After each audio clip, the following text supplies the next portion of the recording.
Hello friends, welcome to exam Yog. Friends, इस video में हम डिस्कस करने वाले हैं कंप्यूटर से संबंधित महत्वपूर्ण प्रश्नों के बारे में जो कि आने वाले एग्जाम जैसे CPCT, triple C, MPIT ITO, LDC, ASI, steno, court, यानी कि ऐसे एग्जाम्स जिसमें कंप्यूटर सब्जेक्ट पूछता है, ऐसे एग्जाम के लिए ये वीडियो और ये चैनल आपके लिए काफ़ी इंपॉर्टेंट साबित होने वाला है। तो फ्रेंड्स, अगर आप ऐसे एग्जाम की तैयारी कर रहे हैं और आप इस चैनल पर नए हैं तो चैनल को सब्सक्राइब कर लीजिए ताकि आने वाली हर नोटिफिकेशन की जानकारी सबसे पहले आपको मिल सके और आप ऐसे एग्जाम की तैयारी कर सकें। ओके फ्रेंड्स, तो फ्रेंड्स आपको हम पहले बता देते हैं कि जो टॉपिक है तो एमएस एक्सेल है और सेट नंबर 1 है। यहाँ पे हम आपको थ्योरी और प्रैक्टिकल साथ में एमसीक्यू करवाते चलेंगे। तो फ्रेंड्स, आपको सबसे पहले हम ये बता देते हैं कि यहाँ पर इस चैनल पे हम पढ़ाने के बाद, प्रैक्टिस करवाने के बाद टेस्ट लेते हैं। टेस्ट का प्रोसीजर ये होता है कि हम आपको लिंक देते हैं, उस लिंक पे जाकर के आप रजिस्ट्रेशन करते हैं। रजिस्ट्रेशन करने के बाद आपको रोल नंबर, पासवर्ड अलॉट हो जाता है और निर्धारित समय पे, निर्धारित डेट पे आप टेस्ट, मॉक टेस्ट दे सकते हैं। ओके फ्रेंड्स, तो चलिए शुरू करते हैं। तो फ्रेंड्स, यहाँ पर माइक्रोसॉफ्ट एक्सेल में टेस्ट डाटा के लिए डिफ़ॉल्ट हॉरिजॉन्टल अलाइनमेंट क्या होता है, तो हम आपको यहाँ पर प्रैक्टिकली बताते हैं। देखिए, हम यहाँ पर माइक्रोसॉफ्ट एक्सेल ओपन कर लेते हैं और यहाँ पर हम लिख देते हैं, जैसे हमने लिखा यहाँ पर एग्जाम योग। ओके, तो ये हमारा क्या है, टेक्स्ट है। तो एक्सेल में क्या होता है कि सेल पे जो टेक्स्ट होते हैं तो कहाँ होते हैं, हमेशा लेफ्ट साइड से आते हैं। लेकिन इसी की जगह पे अगर हम कोई नंबर डाटा टाइप डालते तो वो किधर आता, राइट साइड में आता। जैसे हम यहाँ पे डालते हैं 12, तो ये 12 किधर आएगा, ये 12 लेफ्ट में नहीं आएगा बल्कि ये राइट साइड में इंसर्ट हो जाएगा। ठीक है, तो यहाँ पर क्वेश्चन यही है कि माइक्रोसॉफ्ट एक्सेल में टेक्स्ट डाटा के लिए डिफॉल्ट हॉरिजॉन्टल अलाइनमेंट क्या होता है। तो इस क्वेश्चन के अकॉर्डिंग जो राइट आंसर हो जाएगा तो क्या हो जाएगा, लेफ्ट। लेकिन अगर नंबर की बात करता है कि अगर हम नंबर डाटा टाइप इनपुट करते हैं तो हमेशा कहाँ पे इंसर्ट होता है, राइट साइड में ही इंसर्ट होता है। ओके फ्रेंड्स, तो इस क्वेश्चन के अकॉर्डिंग जो राइट आंसर हो जाएगा तो क्या हो जाएगा, लेफ्ट। ओके, चलिए नेक्स्ट क्वेश्चन की ओर चलते हैं। क्वेश्चन नंबर 2 है आपका, माइक्रोसॉफ्ट एक्सेल में चार्ट की एक वैध श्रेणी नहीं है। तो चार्ट की एक वैलिड श्रेणी कौन सी नहीं है, तो देखिए यहाँ पर राइट आंसर हो जाएगा क्यूक, क्योंकि यहाँ पर सरफेस चार्ट होता है, डोनट चार्ट होता है, बबल चार्ट होता है, लेकिन क्यूक चार्ट नहीं होता है। ठीक है, तो यहाँ पर आपको हम दिखा देते हैं, ये एक्सेल है और एक्सेल में आपको यहाँ पर इंसर्ट टैब में ही आपको ये चार्ट मिल जाएगा और चार्ट में कौन कौन से प्रकार होते हैं आप यहाँ पे देख सकते हो। ओके, तो यहाँ पर चार्ट में column chart, line chart, pie chart, bar chart, area chart, X Y scatter chart, stock chart, surface chart, donut chart, bubble chart, radar chart, ये सभी चार्ट्स के प्रकार हैं। तो आपको इन चार्ट के नाम याद रखना पड़े, कौन कौन से टाइप्स होते हैं। तो फ्रेंड्स, नेक्स्ट एग्जाम में हो सकता है कि पूछ ले कि चार्ट कौन सा नहीं है या है, तो आपको ध्यान रखना है यहाँ पर चार्ट कौन कौन दिया है। यहाँ पर कॉलम चार्ट है, line chart, pie chart, bar chart, area chart, X Y scatter chart, और एक्स बाई चार्ट को स्कैटर चार्ट बोलते हैं। ठीक है, ये भी आपको याद रखना होगा। इसके बाद stock chart, surface chart, donut chart, bubble chart और रडार चार्ट, एक्सेल में ये चार्ट के टाइप हैं। ओके फ्रेंड्स, तो फ्रेंड्स यहाँ पर इस क्वेश्चन के अकॉर्डिंग राइट आंसर क्या हो जाएगा, क्यूक चार्ट नहीं होता है, बाकी ऊपर के 3 चार्ट होते हैं। ओके फ्रेंड्स, चलिए नेक्स्ट क्वेश्चन की ओर चलते हैं। क्वेश्चन नंबर 3 है आपका, माइक्रोसॉफ्ट एक्सेल में रो और कॉलम को इंसर्ट करने की शॉर्टकट क्या होती है। रो और कॉलम को इंसर्ट करना है अगर आपको, तो यहाँ पर रो और कॉलम को इंसर्ट करना है तो इसके लिए एक कॉमन शॉर्टकट की यूज होती है। ठीक है, तो इसके लिए क्या यूज करते हैं, control plus shift plus plus. ठीक है, तो देखिए आपको हम प्रैक्टिकली करके दिखा देते हैं। जैसे मान लीजिए कि यहाँ पर ये चार्ट है, आपने यहाँ पे कर दिया रोल नंबर, स्टूडेंट नेम। अब आपको ये लगता है कि हमें रोल नंबर और स्टूडेंट नेम के बीच में एक कॉलम ऐड करना है, हमें करना है कोर्स नेम। ठीक है, तो कोर्स नेम ए और बी के बीच में ऐड करना है। तो आपको करना क्या होता है कि पहले वाले को सेलेक्ट करना है, जिसको आप सेलेक्ट करोगे उसी के लेफ्ट साइड से आपका क्या होगा, कॉलम एड न्यू इंसर्ट होगा। ठीक है, तो हमने ये सेलेक्ट कर लिया। सेलेक्ट करने के बाद आपको प्रेस करना होता है control plus shift plus plus, और जैसे ही प्रेस कर दोगे तो एक न्यू कॉलम इंसर्ट हो जाएगा और आप अपने अकॉर्डिंग यहां पर कॉलम का नाम जोड़ सकते हो। परंतु अगर पूछ रहा है कि आपको एक रो इंसर्ट करना है, एक रो इंसर्ट करना है, ऊपर करना है या नीचे करना है, रो इंसर्ट करना है, तो इसके लिए आपको उस रो को सेलेक्ट करना है। सेलेक्ट करने के बाद याद रहे कि जब आप पूरा रो सेलेक्ट करते हो रो नंबर पे क्लिक करके, तो हमेशा टॉप में इंसर्ट होता है डिफॉल्ट रूप से। तो control plus shift plus plus press करेंगे तो ये देखिए ऊपर की ओर क्या हो गया, रो इंसर्ट हो गया। तो यहां पर क्वेश्चन यही कर रहा है कि रो या कॉलम, रो और कॉलम को इंसर्ट करने के लिए शॉर्टकट की क्या होती है। तो इस क्वेश्चन के अकॉर्डिंग जो राइट आंसर हो जाएगा तो क्या हो जाएगा, control plus shift plus plus हो जाएगा। आई थिंक आप समझ गए होंगे।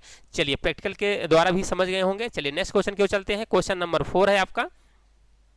ओके, ये क्वेश्चन नंबर 4, माइक्रोसॉफ्ट एक्सेल के ऊपर वाली सेल से दूसरी सेल में डाटा कॉपी अथवा फिल डाउन के लिए किस कुंजी समायोजन का प्रयोग किया जाता है। ठीक है, तो यहां पर इस क्वेश्चन के अकॉर्डिंग राइट आंसर क्या हो जाएगा, कंट्रोल प्लस डी। ठीक है, कैसे होगा कंट्रोल प्लस डी, देखिए जैसे मान लीजिए कि आपने क्या किया कि ये डाटा रखा हुआ है, अब यहाँ पर आप रोल नंबर डाल दिए। ठीक है, रोल नंबर आपने यहाँ इनपुट किया, फिर आप यहाँ पे अगर क्या डालते हो, कोर्स डालते हो। ठीक है, तो कोर्स डालोगे तो आप यहाँ पे जैसे आपने डाला, एक कोर्स डाल दिया, इसके बाद आपको फिल डाउन करना है, तो आप यहाँ पे कर्सर पकड़ के इसकी नीचे आप खींचोगे, ड्रॉप करोगे, इसको ड्रैग करोगे नीचे की ओर, तो ये पूरा फिल डाउन हो जाएगा। लेकिन अगर आप इतना सेलेक्ट कर लीजिए, सेल को सेलेक्ट करने के बाद कंट्रोल प्लस डी प्रेस करेंगे, तो कंट्रोल प्लस डी प्रेस करेंगे तो क्या होगा, ये फिल डाउन हो जाएगा। ठीक है ना, तो इस तरह से हम कंट्रोल प्लस डी का यूज कर सकते हैं। तो यही क्वेश्चन कर रहा है कि अगर माइक्रोसॉफ्ट एक्सेल के ऊपर वाली सेल से दूसरी सेल में डाटा को कॉपी करना है अथवा फिल डाउन करना है, उसके लिए शॉर्टकट की क्या होता है, कंट्रोल प्लस डी होता है। Right answer control plus D होता है। ठीक है,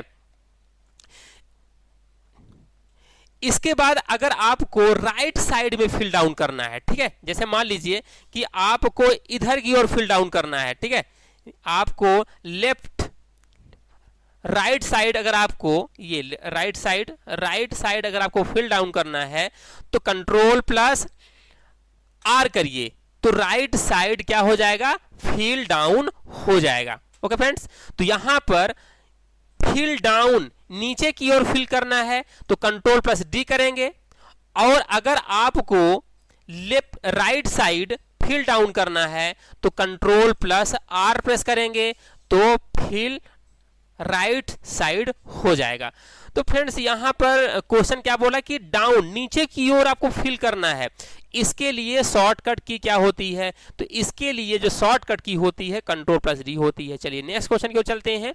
अगला क्वेश्चन है क्वेश्चन नंबर 4 हो गया है, क्वेश्चन नंबर 5। ठीक है, क्वेश्चन नंबर 5 को चलते हैं।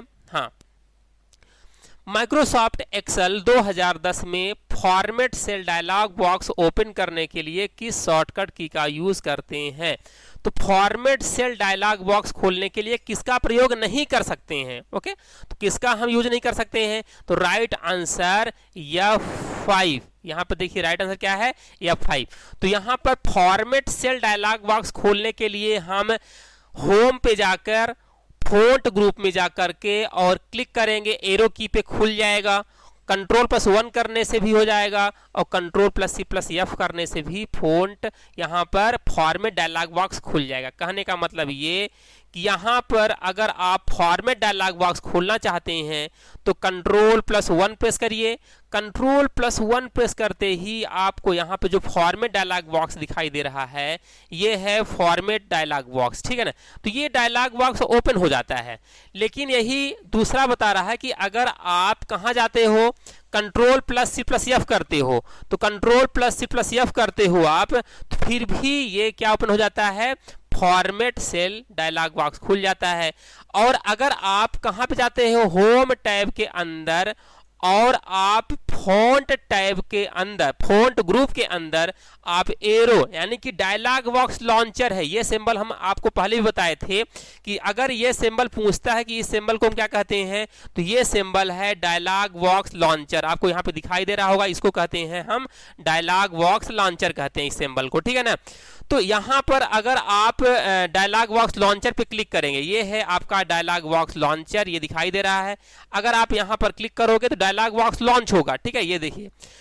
तो यहाँ पर भी आप क्लिक करके डायलॉग बॉक्स लॉन्च कर सकते हो। तो तीनों तरीके से हम dialog box, font dialog box launch कर सकते हैं।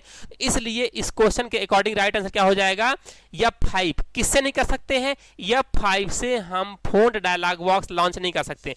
अब देखिए F5 से होता क्या है, तो F5 से क्या होता है, अगर आप यहां पर जाकर के एक्सेल ओपन कर लीजिए और एक्सेल ओपन करने के बाद F5 प्रेस करेंगे तो F5 का यूज होता है गो टू के लिए होता है। गो टू मतलब होता है जाना, कहां जाना, किसी भी सेल पे जाना, किसी भी ब्लैंक सेल पे जाना। स्पेशल पे जाएंगे तो बहुत सारे ऑप्शन मिलेंगे यहाँ पे। फिलहाल यहाँ पर आपका जो राइट आंसर होना चाहिए F5, क्योंकि F5 का यूज करके गो टू होता है, बल्कि फॉर्मेट डायलॉग बॉक्स नहीं खुलता है। तो फॉर्मेट डायलॉग बॉक्स किससे खुलता है, उपर्युक्त तीनों ऑप्शन से हम फोन डायलॉग बॉक्स खोल सकते हैं। इसलिए इस क्वेश्चन के अकॉर्डिंग राइट आंसर क्या हो जाएगा, F5। ओके, चलिए नेक्स्ट क्वेश्चन की ओर चलते हैं। अगला क्वेश्चन है माइक्रोसॉफ्ट एक्सेल चार्ट किस टैब के अंतर्गत आता है। Okay friends, Microsoft Excel chart किस टैब के अंतर्गत आता है, तो माइक्रोसॉफ्ट एक्सेल चार्ट आपका आता है इंसर्ट टैब के अंतर्गत आता है। तो यानी कि अगर आपको चार्ट इंसर्ट करना है तो आपको इंसर्ट में जाना है, इंसर्ट में आपको ये चार्ट्स मिल जाएगा, ठीक है। राइट आंसर क्या हो जाएगा, इंसर्ट हो जाएगा, ठीक है।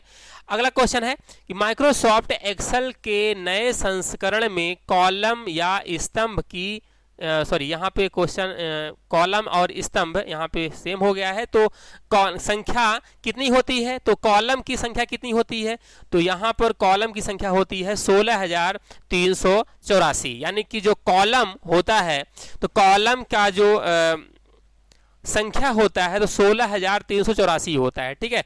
और यहाँ पर अगर आप रो की बात करते हैं तो 10,48,576 होता है, ठीक है।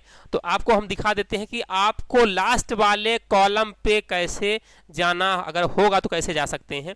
तो हम एक्सेल ओपन कर लेते हैं और यहाँ पर देखिए ये आप इसको बोलते हैं सेलेक्ट ऑल बटन, ठीक है। तो सेलेक्ट ऑल बटन पे आप जब क्लिक करोगे तो यहाँ पे आपको दिखाई देता है, या आप कंट्रोल प्लस राइट एरो की प्रेस करेंगे तो सबसे लास्ट वाले सेल पे जाता है और सबसे लास्ट वाले सेल का नाम होता है XFD, ठीक है। और अगर आप फर्स्ट में आना चाहते हैं तो कंट्रोल प्लस लेफ्ट एरो की करेंगे, कंट्रोल पर डाउन एरो की करेंगे तो सबसे लास्ट वाले आप सेल पे जा सकते हैं, सबसे लास्ट वाले रो पे जा सकते हैं। और सबसे लास्ट वाले रो का नाम होता है, रो नंबर होता है 10,48,576 होता है। ओके फ्रेंड्स, तो यहाँ पर कॉलम पूछ रहा है तो कॉलम की संख्या कितनी होती है, तो कॉलम की संख्या होती है 16,384 होती है। ओके, चलिए नेक्स्ट क्वेश्चन को चलते हैं। क्वेश्चन नंबर 8 है आपका, माइक्रोसॉफ्ट एक्सेल के नए संस्करण में फंक्शन के आर्गुमेंट्स की अधिकतम संख्या कितनी होती है। तो जो फंक्शन के आर्गुमेंट्स होते हैं तो उसमें कितने हो सकते हैं, 255। यानी कि जो हम कोई फंक्शन लगाते हैं फंक्शन के अंदर आर्गुमेंट्स कितने हो सकते हैं, 255 आर्गुमेंट्स हो सकते हैं, ठीक है। तो आर्गुमेंट्स क्या होते हैं, आर्गुमेंट्स होते हैं जैसे मान लीजिए कि अगर आपको यहाँ पर फंक्शन लगाना है तो इसके अंदर जो आप आर्गुमेंट्स डालोगे तो ये आर्गुमेंट्स कुल कितने हो सकते हैं इसकी बात कर रहा है। तो फंक्शन के अंदर कुल आर्गुमेंट्स की संख्या कितनी हो सकती है, इसी तरह से 255 हो सकता है, ठीक है। तो इस क्वेश्चन के अकॉर्डिंग राइट आंसर क्या हो जाएगा, 255। चलिए नेक्स्ट क्वेश्चन की ओर चलते हैं। अगला क्वेश्चन है कि माइक्रोसॉफ्ट एक्सेल में किसी कॉलम को चयनित करने के लिए किस कुंजी का प्रयोग किया जाता है। वेरी इंपॉर्टेंट क्वेश्चन है, कॉलम को चयनित करना यानी कि कॉलम को सेलेक्ट करना। तो आइए हम यहाँ पर कॉलम को सेलेक्ट करते हैं। ये देखिए यहाँ पर जैसे ये है तो पहली बात तो आपको अगर कॉलम सेलेक्ट करना है माउस के माध्यम से, जैसे ए नंबर कॉलम को सेलेक्ट करना है तो आप हेडिंग पे क्लिक करोगे, बी को करना है तो बी को क्लिक करोगे, सी पे करना है तो सी हेडिंग पे क्लिक करेंगे। तो इसके लिए शॉर्टकट की क्या होती है, तो इसके लिए शॉर्टकट की होती है कंट्रोल प्लस स्पेस। जब मारेंगे ना तो कंट्रोल प्लस स्पेस से क्या होता है कि संबंधित कॉलम सेलेक्ट होता है। लेकिन अगर आप कर्सर क्लिक करके किसी भी सेल पे या सेलेक्ट करके आप शिफ्ट प्लस स्पेस मारते हैं तो संबंधित रो सेलेक्ट होता है। देखिए यहाँ पे हमने कर्सर रखा, कंट्रोल शिफ्ट स्पेस मारते हैं तो ये रो सेलेक्ट हो रहा है, पंक्ति सेलेक्ट हो रहा है। जबकि कॉलम सेलेक्ट करने के लिए कंट्रोल प्लस स्पेस होता है। ये देखिए कॉलम हो रहा है सेलेक्ट, ये देखिए कॉलम हो रहा है सेलेक्ट, यानी कि ए बी सी कॉलम है और ये वाले क्या होते हैं, नंबरिंग वाले ये रो होते हैं। तो क्वेश्चन यही कर रहा है कि कॉलम को सेलेक्ट करने के लिए क्या होती है शॉर्टकट की, तो कॉलम को सेलेक्ट करने के लिए होती है कंट्रोल प्लस स्पेस। ओके, चलिए नेक्स्ट क्वेश्चन की ओर चलते हैं। क्वेश्चन नंबर 10 है आपका, माइक्रोसॉफ्ट एक्सेल के पुराने वर्जन में कॉलम की संख्या कितनी होती है। पुराना वर्जन कहने का मतलब ये है कि 2007 से पहले वाला वर्जन, ठीक है ना। तो 2007 से पहला वाला वर्जन जो है उसमें कॉलम की संख्या 256 होती है। लेकिन याद रखिएगा कि जब एग्जाम में क्वेश्चन ऐसे पूछे कि माइक्रोसॉफ्ट एक्सेल में कॉलम की संख्या कितनी होती है और अगर इस तरह से ऑप्शन दिए हैं 256 दिया है तो फिर आपको यहाँ पे 256 करना होगा, क्योंकि नया वाला वर्जन है कि 2007 या 7 से अधिक वाले वर्जन में 16,384 होते हैं, ठीक है। पुराने वाले वर्जन में 256 होते हैं, तो आपको यहाँ पर अगर ऑप्शन 256 है तो 256 लगाना होगा, ठीक है।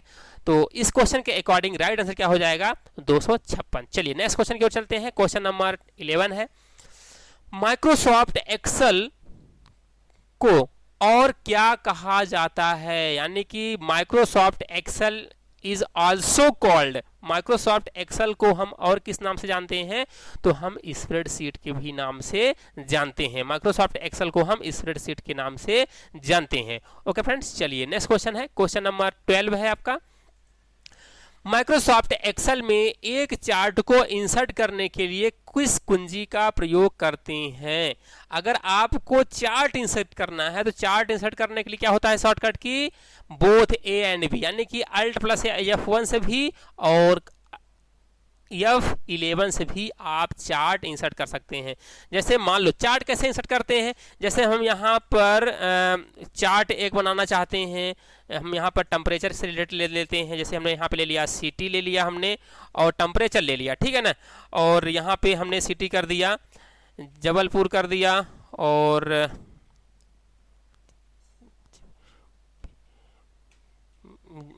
भोपाल कर दिया, इंदौर कर दिया, ओके, और रीवा कर दिया। और यहाँ पे टेम्परेचर डाल देते हैं, ये टेम्परेचर हमने यहाँ पे कर दिया, ओके ओके। इसके बाद हमें इस डाटा का हमें कन्वर्ट करना है चार्ट के रूप में एनालिसिस करने के लिए। तो हमें ऐसे करना है, सेलेक्ट करना है और सेलेक्ट करने के बाद फिर आपको क्या प्रेस करना है, F11 प्रेस करते ही ये चार्ट में कन्वर्ट हो जाता है। आप यहाँ पे देख सकते हो कि ये डाटा आपका चार्ट में कन्वर्ट हो गया है, ठीक है। और जिसका सबसे ज़्यादा सबसे कम टेम्परेचर है तो वो क्या शो कर रहा है, रीवा शो कर रहा है। और जिसका ज़्यादा टेम्परेचर है वो ज़्यादा बार यहाँ पे दिखाई दे रहा है। इंदौर का देखिए सबसे ज़्यादा डाटा दिखाई दे रहा है। तो इस तरह से हम चार्ट में कन्वर्ट कर सकते हैं। ओके फ्रेंड्स, तो इस क्वेश्चन के अकॉर्डिंग राइट आंसर क्या हो जाएगा, हम चार्ट इंसर्ट करने के लिए F11 या अल्ट प्लस F1 का दोनों का यूज कर सकते हैं। ओके फ्रेंड्स, तो चार्ट होता क्या है, व्हाट इज चार्ट, चार्ट क्या का काम करता है। तो चार्ट का काम क्या होता है, तो चार्ट का काम होता है कि डाटा एनालिसिस करने के लिए so the chart dialog box to the choose a chart type to insert. यहाँ से हम चार्ट इंसर्ट कर सकते हैं, डायलॉग बॉक्स ओपन कर सकते हैं। और चार्ट का यूज होता है कि हम न्यूमेरिकल डाटा को एनालिसिस कर सकते हैं, डायग्राम के रूप में उसको हम कन्वर्ट कर सकते हैं, ठीक है। तो डाटा को समराइज करने के लिए हम क्या यूज करते हैं, चार्ट का यूज करते हैं। इस क्वेश्चन के according right answer both A and B हो जाएगा। चलिए नेक्स्ट क्वेश्चन नंबर 13 पे चलते हैं। अगला क्वेश्चन है कि जो लाइन चार्ट में दी गई जानकारी को देखने में काम आता है उसे ग्रिड लाइन कहा जाता है, जो कि किस टैब के अंतर्गत आता है? वो किस में आता है? ये व्यू टैब में आता है। तो ग्रिड लाइन को देखना, ग्रिड लाइन क्या होता है? जैसे आपको यहाँ पर दिखाई दे रहा होगा, ये जो आपको लाइनें दिखाई दे रही हैं इनको हम कहते हैं ग्रिड लाइंस, ठीक है ना। हम इन ग्रिड लाइनों को हटा भी सकते हैं, अगर हमें आवश्यकता है हटाने की तो इन ग्रिड लाइन को हटा भी सकते हैं। कैसे हटा सकते हैं? आपको जाना है व्यू पे जाना है, ओके, इसी एप्लीकेशन पे नहीं करना, हमको दूसरे एप्लीकेशन पे करना है। एक्सेल खोल लेते हैं और ये है व्यू और यहाँ पर ये है ग्रिड लाइंस, हटा दिया, ये ग्रिड लाइंस हट गई। ग्रिड लाइन शो करना है तो व्यू पे जा करके ग्रिड लाइन हम फिर शो कर देंगे तो ये शो होने लगेंगी। तो यहाँ पर अगर आपको ग्रिड लाइन को क्या करना है, हटाना है या लगाना है, तो ये हम कहाँ पे कर सकते हैं? व्यू टैब में जा करके कर सकते हैं। तो ये किसके अंतर्गत आता है ग्रिड लाइन? तो ग्रिड लाइन आता है व्यू टैब के अंतर्गत आता है। राइट आंसर क्या हो जाएगा? View tab. नेक्स्ट क्वेश्चन है, माइक्रोसॉफ्ट एक्सेल में व्यू बटन कौन सा नहीं है? तो देखिए यहाँ पर व्यू बटन कौन सा नहीं होता है? तो प्रिंट प्रीव्यू नहीं होता है, ठीक है, यहाँ पर प्रिंट प्रीव्यू नहीं होता। तो आइए हम आपको दिखा देते हैं। यहाँ पर व्यू पे चलते हैं। व्यू में यहाँ पर आपको क्या क्या मिल जाएगा? नॉर्मल मिल जाएगा, पेज लेआउट मिल जाएगा, पेज ब्रेक प्रीव्यू मिल जाएगा, कस्टम व्यू मिल जाएगा, फुल स्क्रीन मिल जाएगा, लेकिन यहाँ पर आपको प्रिंट प्रीव्यू नहीं मिलेगा, ठीक है। तो यहाँ पर इस क्वेश्चन के अकॉर्डिंग राइट आंसर हो जाएगा प्रिंट प्रीव्यू। ओके फ्रेंड्स, चलिए नेक्स्ट क्वेश्चन की ओर चलते हैं। अगला क्वेश्चन है, माइक्रोसॉफ्ट एक्सेल में कंसोलिडेट ऑप्शन किस टैब के अंतर्गत आता है? तो किस टैब के अंतर्गत आता है? डाटा के अंतर्गत आता है। ओके फ्रेंड्स, तो यहाँ पर हम कहाँ पे जाएंगे? किस टैब पे? डाटा के अंतर्गत। तो डाटा ये है अपना, और डाटा के अंतर्गत आपको यहाँ पर ऑप्शन मिल जाएगा। ओके फ्रेंड्स, तो यहाँ पर ये validation, consolidate, why, if analysis, ये बहुत सारे ऑप्शन दिए रहते हैं। फिलहाल यहाँ पे आपको इस क्वेश्चन के अकॉर्डिंग राइट आंसर लगाना होगा डाटा। नेक्स्ट क्वेश्चन है, अगला क्वेश्चन है, माइक्रोसॉफ्ट एक्सेल में डेट को इंसर्ट करने की शॉर्टकट कुंजी क्या होती है? Okay, very important. जैसे मान लीजिए कि ये माइक्रोसॉफ्ट एक्सेल है और अगर आपको यहाँ पर डेट इंसर्ट करना है, इसके लिए क्या होता है शॉर्टकट की? कंट्रोल और सेमीकॉलन। देखिए यहाँ पे हम कर्सर रख लेते हैं और प्रेस करते हैं कंट्रोल और सेमीकॉलन, तो सिस्टम का यहाँ पर जो वर्तमान डेट होगा, वर्तमान तिथि होगा, यहाँ पर शो कर देगा, ठीक है। अब आप बोलोगे सर यहाँ पे क्यों शो करने लगा डेट? क्योंकि ये जो सॉफ्टवेयर बनाया गया है तो एक्सेल में ही बनाया गया है, ठीक है, इसीलिए यहाँ पे शो कर रहा है, ठीक है। ओके, तो अब यहाँ पर ये हमारे सब सीट एक्सेल के सेल ही है, ठीक है, ये हम किसी भी सेल पे वर्क कर सकते हैं, ठीक है। हालांकि यहाँ पे हम दूसरा ओपन करके आपको फ्रेश पे दिखाते हैं, यहाँ भी हम आपको प्रैक्टिकली करके एक्सेल में दिखा सकते हैं। अब यहाँ पर इस क्वेश्चन के अकॉर्डिंग राइट आंसर क्या हो जाएगा? Control plus semicolon. चलिए नेक्स्ट क्वेश्चन की ओर चलते हैं। अच्छा, इसी का अगर अपोजिट पूछता कि माइक्रोसॉफ्ट एक्सेल में डेट को इंसर्ट करने के लिए, यहाँ पर टाइम इंसर्ट करने के लिए, अभी डेट तो बता दिया कि डेट इंसर्ट करने के लिए कंट्रोल प्लस सेमीकॉलन होता है।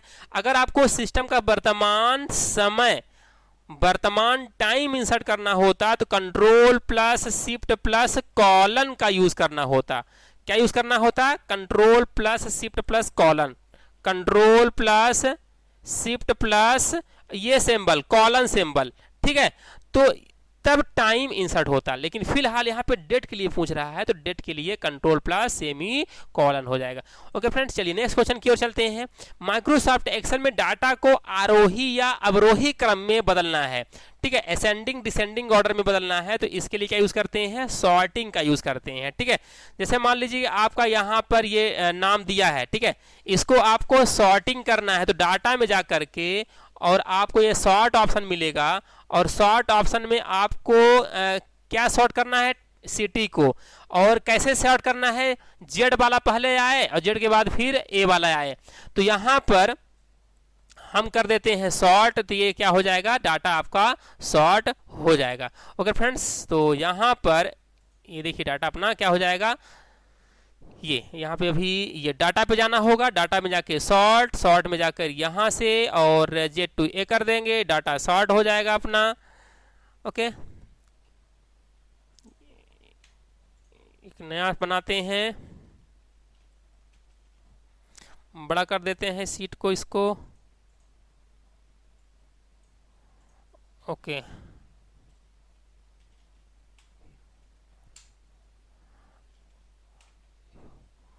ओयो, ये दो नाम है, इनको हम सॉर्ट करते हैं, देखिएगा। और यहाँ पे डाटा पे जा करके और सॉर्ट पे जा करके और A to Z तो ऑलरेडी है, Z to A करना चाहते हैं हम, और A नंबर कॉलम को ये देखिए सॉर्ट हो गया। तो यानी कि आरोही या अवरोही क्रम में बदलने के लिए हम सॉर्ट का यूज करते हैं। नेक्स्ट क्वेश्चन, माइक्रोसॉफ्ट एक्सेल में अल्ट प्लस इक्वल कुंजी का यूज किस लिए करते हैं? तो अल्ट प्लस इक्वल कुंजी का यूज करते हैं किसके लिए? ऑटो सम। ऑटो सम, ऑटो सम क्या होता है? जैसे मान लीजिए कि आपके पास ये डाटा है, इन दोनों डाटा को ऐड करना है, तो आप इसको कर लीजिए सेलेक्ट एक सेल ज्यादा और अल्ट प्लस इक्वल प्रेस कर दीजिए। तो अल्ट प्लस इक्वल जब प्रेस कर देंगे तो ऑटोमेटिक सम फंक्शन अप्लाई हो जाता है, ठीक है ना। तो ऑटो सम हो जाता है, ऑटोमेटिक सम फंक्शन अप्लाई हो जाता है। तो यहाँ पर इस क्वेश्चन के अकॉर्डिंग जो राइट आंसर हो जाएगा तो क्या हो जाएगा? ऑटो सम हो जाएगा। ओके फ्रेंड्स, तो यहाँ पर इस क्वेश्चन के अकॉर्डिंग राइट आंसर ऑटो सम। चलिए नेक्स्ट क्वेश्चन की ओर चलते हैं। अगला क्वेश्चन नंबर 19 है, माइक्रोसॉफ्ट एक्सेल में शेषफल ज्ञात करने के लिए किस कुंजी का प्रयोग किया जाता है? माइक्रोसॉफ्ट एक्सेल में अगर आपको रिमाइंडर यानी कि शेषफल ज्ञात करना है तो इसके लिए क्या होता है? शॉर्टकट, यानी कि इसके लिए कौन सा फंक्शन यूज होता है? इसके लिए फंक्शन यूज होता है मोड फंक्शन यूज होता है। तो अच्छा देखिए, मोड फंक्शन कैसे यूज करेंगे? MOD। याद रखिएगा कि मोड फंक्शन और MODE और MOD दोनों ऑप्शन दे सकता है, इसलिए आपको कंफ्यूज नहीं होना है, ठीक है।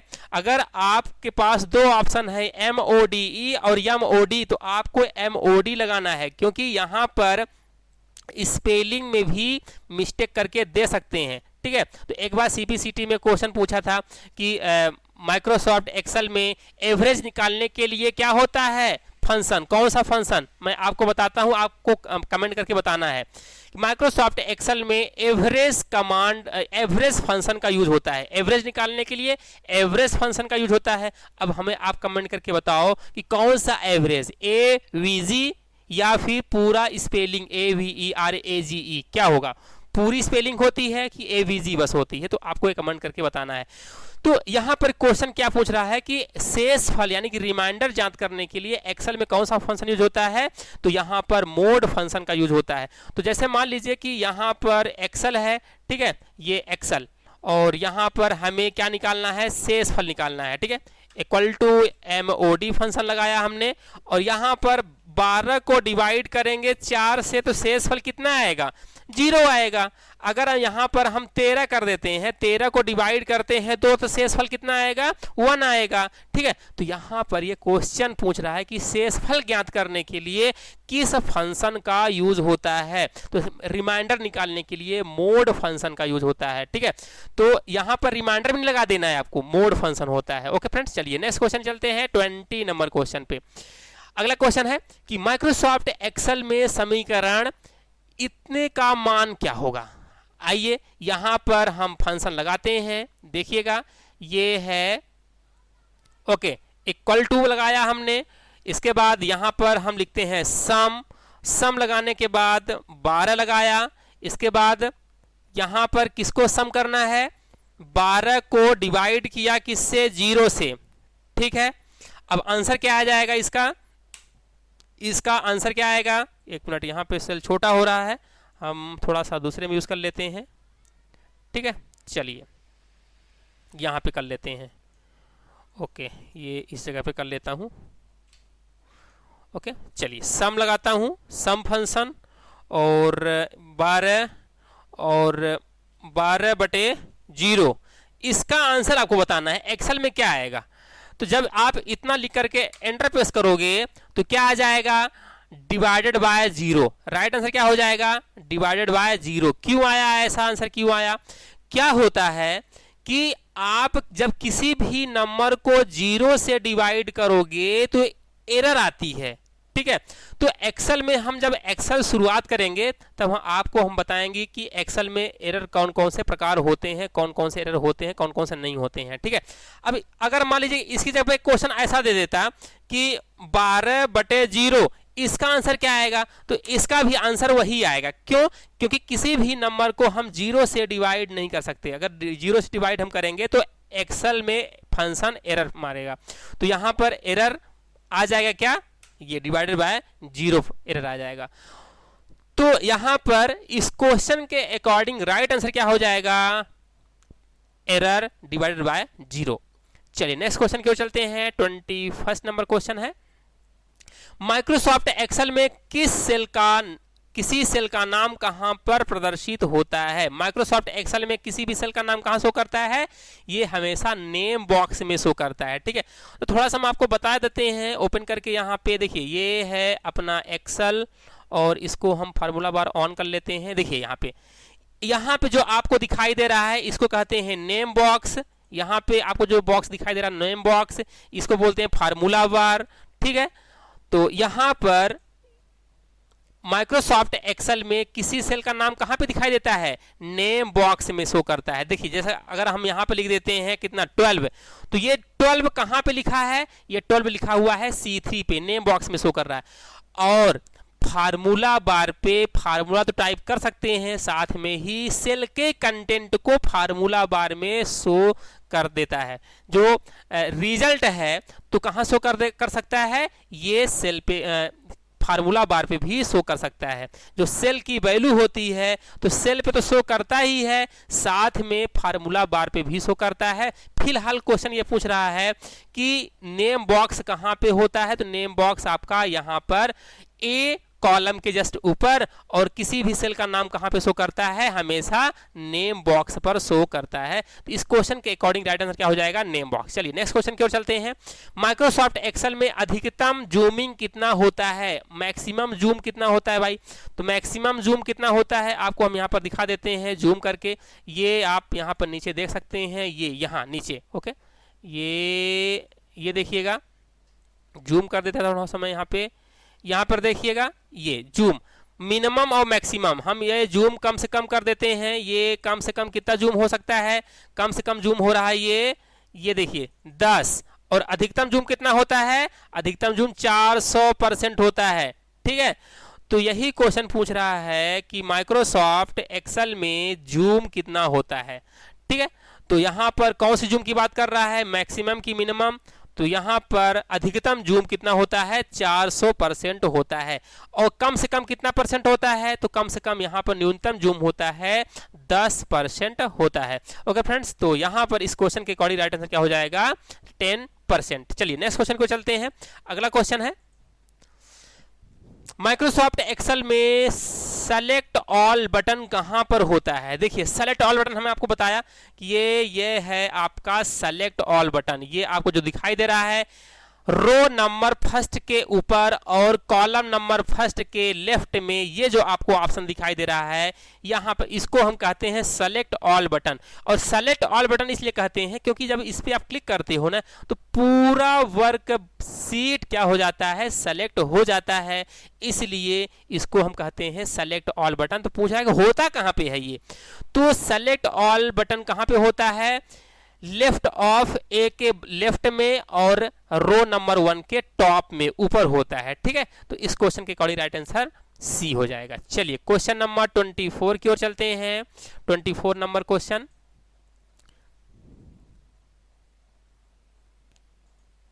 ओके, माइक्रोसॉफ्ट एक्सेल में सेलेक्ट ऑल बटन कहां पे होता है? इसका तो हो गया question answer. Next, Microsoft Excel में कम से कम कितनी सीट का होना आवश्यक होता है?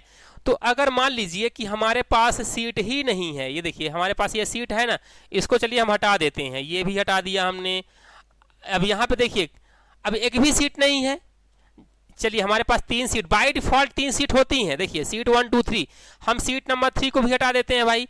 सीट नंबर 3 ये हट गया, और हम सीट नंबर हटा देते हैं 2 को भी हटा देते हैं, और सीट नंबर 1 को भी हटा देते हैं, तो पहली बात तो हटेगा नहीं, ये मैसेज एरर मैसेज आएगा, बोलेगा कि कम से कम काम करने के लिए कम से कम आपके पास 1 सीट मस्ट है, 1 सीट होना आवश्यक है।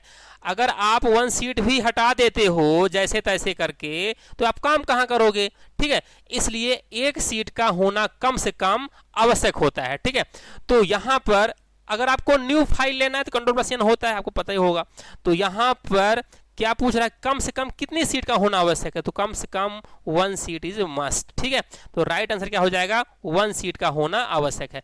अब यहाँ पर अगला क्वेश्चन है कि माइक्रोसॉफ्ट एक्सेल है क्या।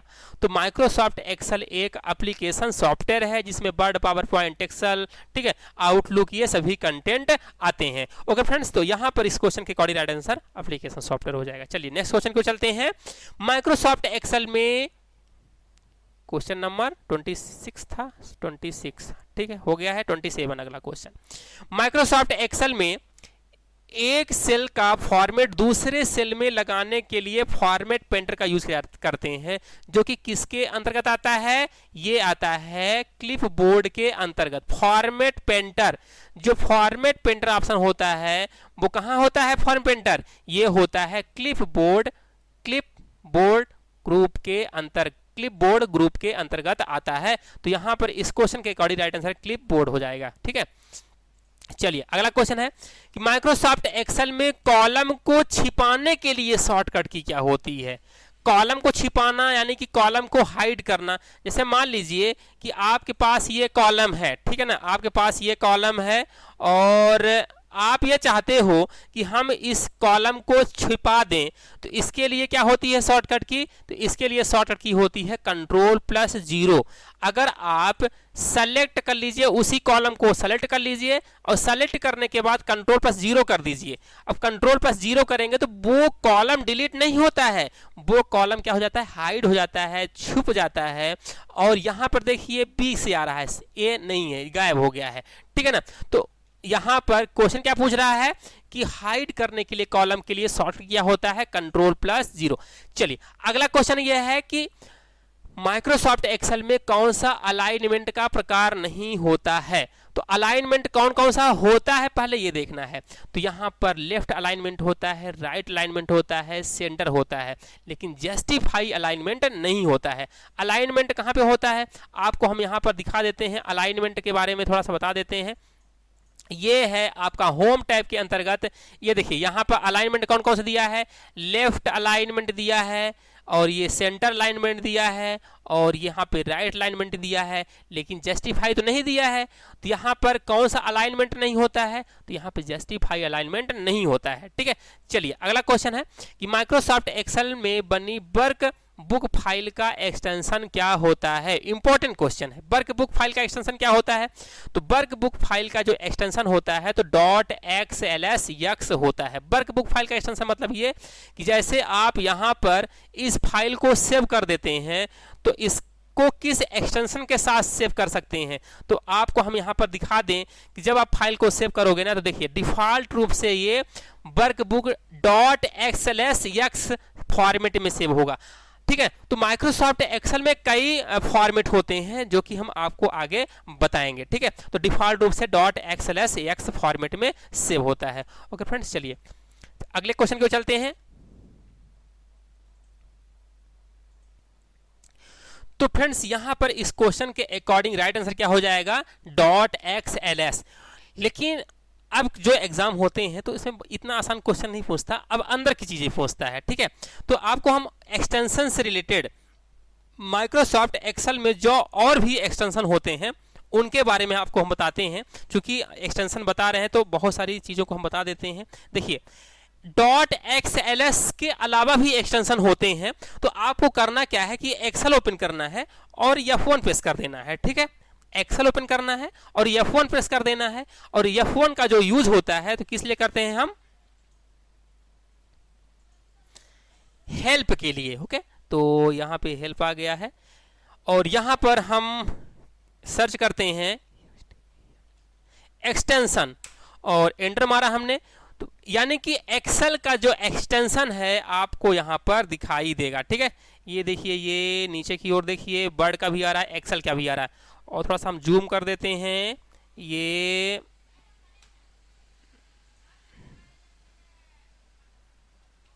ठीक है। यहाँ पे देखिए, ये थोड़ा सा इसको हम कॉपी पेस्ट कर लेते हैं। ये यहाँ से कॉपी किया हमने और यहाँ पे कर देते हैं हम पेस्ट, ठीक है।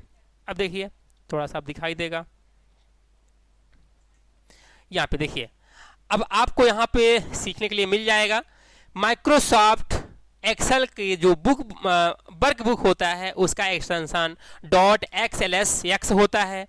माइक्रो इनेबल्ड वर्क बुक का एक्सटेंशन .xlsm होता है और टेम्पलेट फाइल का एक्सटेंशन .xlsxltx होता है और माइक्रो इनेबल टेम्पलेट का .xltm होता है और micro non XML binary workbook का होता है .xlsb होता है और माइक्रो इनेबल्ड एडिंस का होता है .xlam होता है, ठीक है। ओके फ्रेंड्स, तो यहाँ पर आपको इसके अलावा भी जो एक्सटेंशन दिए हैं इनको आपको याद रखना पड़ेगा, ठीक है, क्योंकि एग्जाम में हो सकता है कि कोई भी एक्सटेंशन पूछ ले इसके अलावा भी, ठीक है। तो इस क्वेश्चन के अकॉर्डिंग राइट आंसर क्या हो जाएगा, XLSX।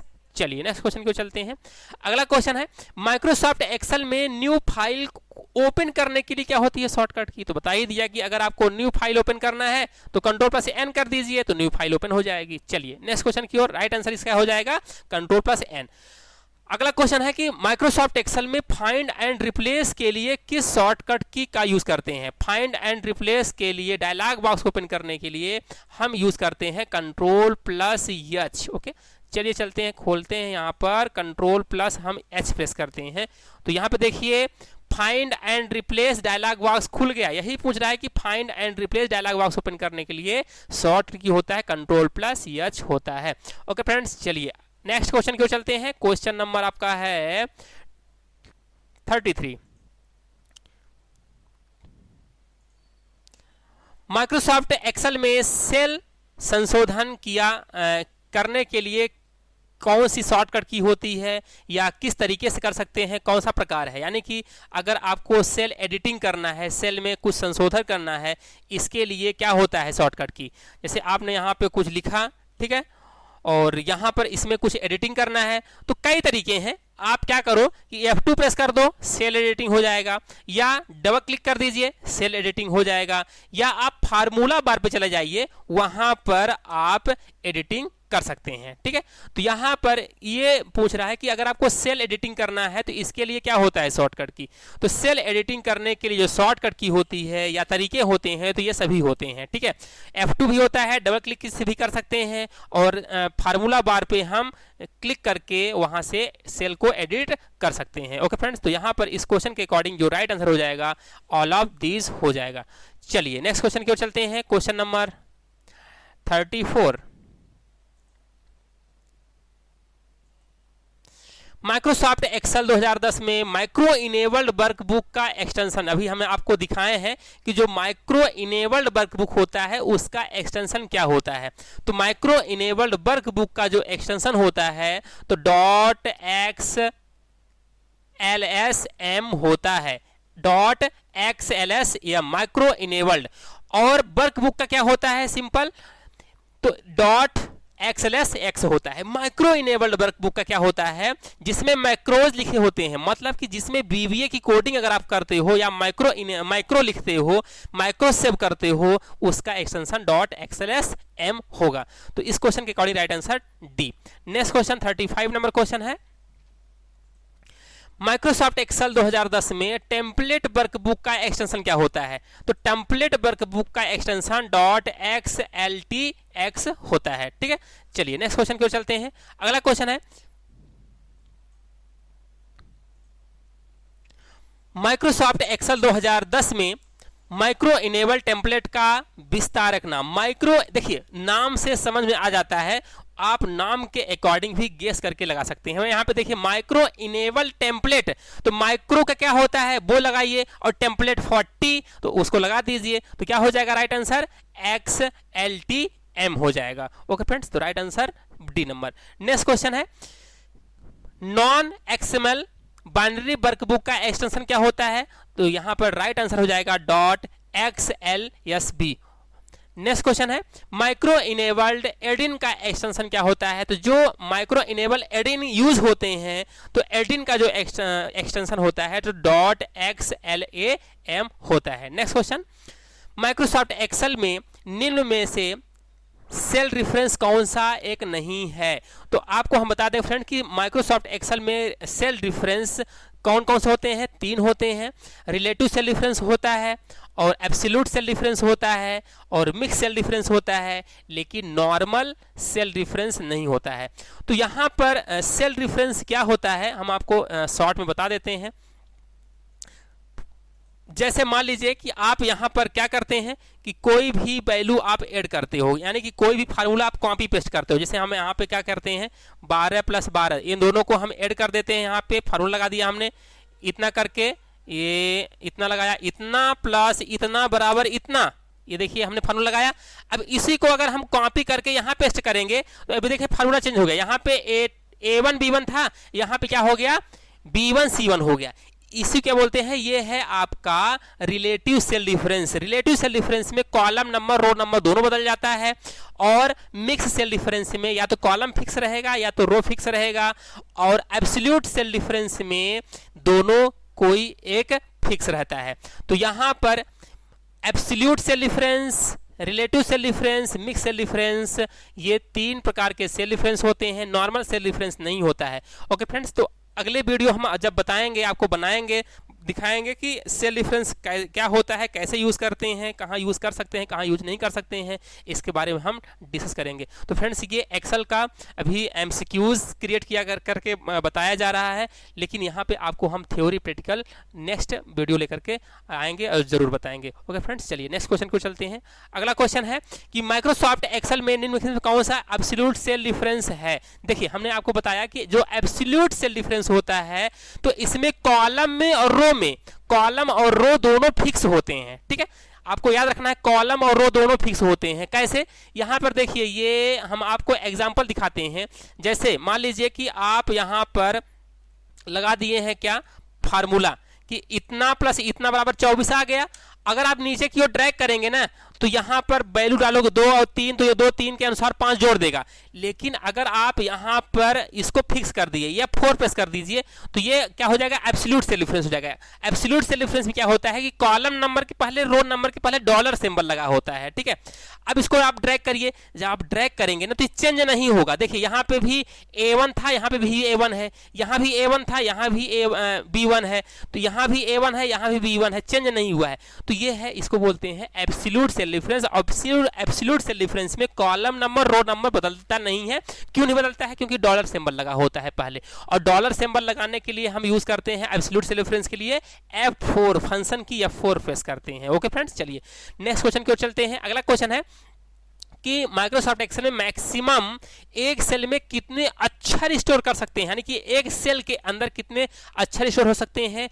32,000 कैरेक्टर स्टोर कर सकते हैं। चलिए अगला क्वेश्चन है कि माइक्रोसॉफ्ट एक्सेल में VLOOKUP क्या होता है? तो VLOOKUP का यूज होता है, VLOOKUP क्या होता है? फंक्शन होता है। ठीक है, VLOOKUP क्या होता है?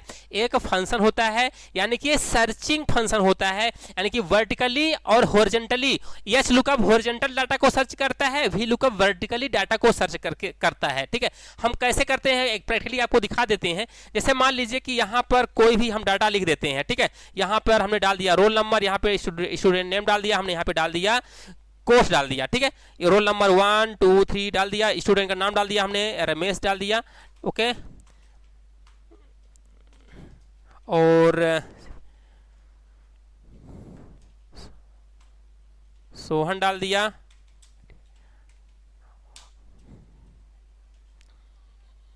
रमा, और ठीक है, और यहां पर देखिए हम लगाते हैं VLOOKUP फंक्शन। यहां पर देखिए हम रोल नंबर जब डालेंगे, जब रोल नंबर डालेंगे यहां से, तो यहां पर संबंधित स्टूडेंट का या भी कोर्स आए या तो नाम आए, हम नाम चाहते हैं नाम आए, तो जब हम यहाँ पे नाम डालें तो यहाँ पे ऑटोमेटिक क्या है, उसका रोल नंबर डाले तो यहाँ ऑटोमेटिक रोल नाम आए। जब यहाँ पे रोल नंबर डाले सेल पे तो यहाँ पे नाम आए। तो इसके लिए क्या लगाते हैं, वी लुकअप फंक्शन लगाते हैं। लुकअप वैल्यू कौन सी है, ये वाली है। लुकअप अरे कौन सा है, लुकअप अरे अपना ये है, ये पूरा लुकअप अरे है, ठीक है। और रो कॉलम इंडेक्स नंबर यानी कि नाम किस पे है, 1 2 नंबर पे नेम है तो 2 लगा देंगे। और अप्रोक्सीमेट मैच के लिए हम 0 लगाते हैं, और 0 लगा दिया हमने। यहाँ पर एंटर मारा, यहाँ देखिए रमेश आ गया। यहाँ पे अगर हम 2 डालते हैं तो क्या आ जाएगा, सोहन। 3 डालेंगे यहाँ पे तो क्या आ जाएगा, रमा। तो ये सर्चिंग फंक्शन होता है, वर्टिकली सर्च करने के लिए वी लुकअप और हॉरिजॉन्टली सर्च करने के लिए एच लुकअप, ठीक है। तो इस क्वेश्चन के अकॉर्डिंग राइट आंसर फंक्शन हो जाएगा। चलिए नेक्स्ट क्वेश्चन है कि माइक्रोसॉफ्ट एक्सेल में प्रिंट प्रीव्यू के लिए कौन से शॉर्टकट की का यूज करते हैं। तो माइक्रोसॉफ्ट एक्सेल में प्रिंट प्रीव्यू देखने के लिए कंट्रोल प्लस F2 का यूज करते हैं। तो प्रिंट प्रीव्यू क्या होता है कि डॉक्यूमेंट को प्रिंट लेने से पहले हम उसका प्रीव्यू देखते हैं, तो उसको हम क्या बोलते हैं, प्रिंट प्रीव्यू। और प्रिंट प्रीव्यू के लिए क्या होता है शॉर्टकट की, कंट्रोल प्लस F2 होता है। ओके फ्रेंड्स, चलिए अगले क्वेश्चन को चलते हैं कि माइक्रोसॉफ्ट एक्सेल में समीकरण इसका मान कितना होगा। तो यहाँ पर देखिए, यहाँ पर इंट फंक्शन जो लगा है, तो इंट फंक्शन का जो यूज होता है, यहाँ पे देखिए इंट फंक्शन लगाया और वहाँ पे वैल्यू डाल दिया हमने 5.5 डाल दिया, ठीक है ना। तो यहाँ पर 5.5 कर दिया, ये देखिए ये यहाँ पर 5.5। और इंटीजर फंक्शन क्या करता है कि पूर्णांक वैल्यू को रिटर्न करता है, ठीक है। तो इसका आंसर क्या हो जाएगा, 5 आ जाएगा, ठीक है। तो यहां पर इस क्वेश्चन के अकॉर्डिंग राइट आंसर क्या हो जाएगा, 5, ठीक है। चलिए नेक्स्ट क्वेश्चन को चलते हैं। वर्टिकल अलाइनमेंट की संख्या कितनी होती है। तो वर्टिकल अलाइनमेंट की संख्या कितनी होती है, 3 होती है। ओके फ्रेंड्स, चलिए नेक्स्ट क्वेश्चन को चलते हैं।